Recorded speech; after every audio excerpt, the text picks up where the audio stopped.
Всем привет. И дальше, как всегда, на позитивчике.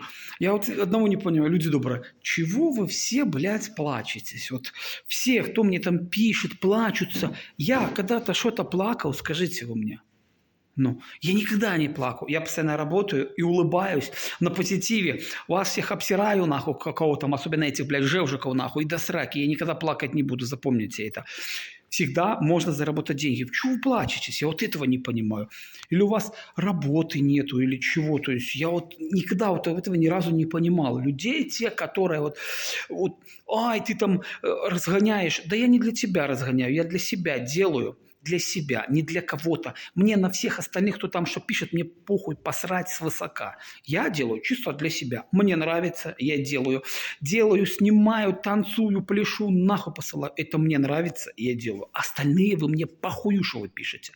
Да, то есть мне это вот так вот до лампочки. Просто интересно, чего вы все плачетесь? Работы, кажется, хватает.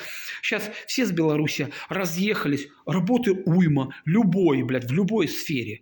Неужели вам все мало, мало? Или просто вы, я понимаю, не хотите просто работать? Вот в этом надо и подумать об этом, что вы просто не хотите работать. Работы хватает везде. Вон, иди, куда ни плюнь, везде работать нужно. Да. Не устраивает зарплата на одной работе, иди, блядь, на 5 работ работай. Можешь днем работать, ночью идти, блядь, сторожем, там еще кем-то, охранником, блядь, я не знаю куда. На панель, блядь, на трассу подрабатывать, да. То есть работы хватает, еще вы плачете, все такие недовольные какие-то, блядь, жизнью, судьбой обижены. Так что мы харкали на всех вас, называется. Всегда улыбаемся, всегда на позитиве. И, ребята, всегда работаем. Так что всем респект.